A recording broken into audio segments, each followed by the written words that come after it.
कहते हैं जो जीता वही सिकंदर और हारी बाजी को जो पलट दे वह है बाजीगर। रिंकू सिंह और सूर्य कुमार यादव टीम इंडिया के वो दो बाजीगर हैं जिन्होंने श्रीलंका के खिलाफ आखिरी T20 मुकाबले में हारी बाजी को पलट दिया। श्रीलंका के हलक से जीत का निवाला छीन लिया है। रिंकू और सूर्य का कमाल का नतीजा है कि भारत T20 सीरीज में क्लीन स्वीप करने में कामयाब रहा, नहीं तो श्रीलंका ने सीरीज के नतीजे को 1-2 करने का पूरा प्लान बना लिया था। श्रीलंका के खिलाफ T20 सीरीज के तीसरे मैच में अंतिम की 12 गेंद यानी कि आखिरी 2 ओवर में रिंकू और सूर्या ने बाजी पलट दी। लंका को आखिरी 12 गेंदों पर जीत के लिए 9 रन बनाने थे और उसके हाथ में 6 विकेट भी थे, यानी जीत श्रीलंका की मुट्ठी में थी। लेकिन वो कहते हैं जब तक आखिरी गेंद ना पड़ जाए तब तक खेल खत्म नहीं होता।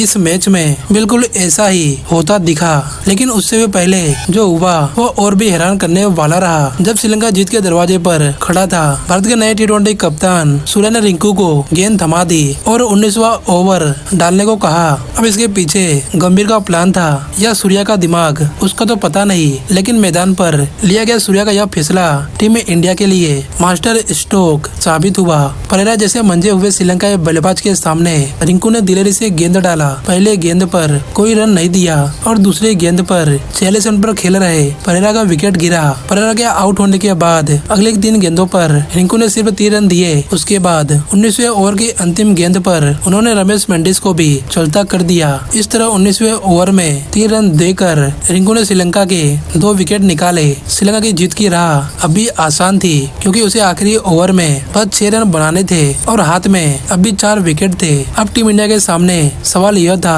कि आखिरी ओवर कौन डालेगा, और इस सवाल का जवाब बनकर जब खुद कप्तान सूर्या सामने आए तो दुनिया भर के क्रिकेट फैंस, क्या खुद टीम इंडिया के खिलाड़ी भी सरप्राइज हो गए। सूर्या ने भी आखिरी ओवर की शुरुआत रिंकू के अंदाज में की। पहले गेंद पर कोई रन नहीं और दूसरी गेंद पर विकेट। उन्होंने कमिंदु मेंडिस को आउट किया। फिर अगली गेंद पर महेश तीक्ष्णा का भी विकेट लिया। लगे कप्तान साहब हैट्रिक लगा देंगे, हालांकि ऐसा हो नहीं सका। चौथी गेंद पर फर्नांडोस ने 1 रन जबकि 5वीं पर विक्रमासिंघे ने 2 रन बनाए। अब अंतिम गेंद को श्रीलंका को 3 रन चाहिए थे। विक्रमासिंघे स्ट्राइक पर थे। सूर्या की अंतिम गेंद पर उन्होंने 3 रन तो नहीं, लेकिन वो बेशकीमती 2 रन अपनी टीम के लिए जरूर बना दिए, जिससे मैच टाई होकर और सुपर ओवर में चला गया। कमाल की बात यह थी भारत का सुपर ओवर जीतने का रिकॉर्ड इस साल जबरदस्त रहा और अपनी उसी कामयाबी को उसने यहाँ भी दोहराया। भारत की ओर से सुपर ओवर डालने आए सुंदर ने पहले श्रीलंका के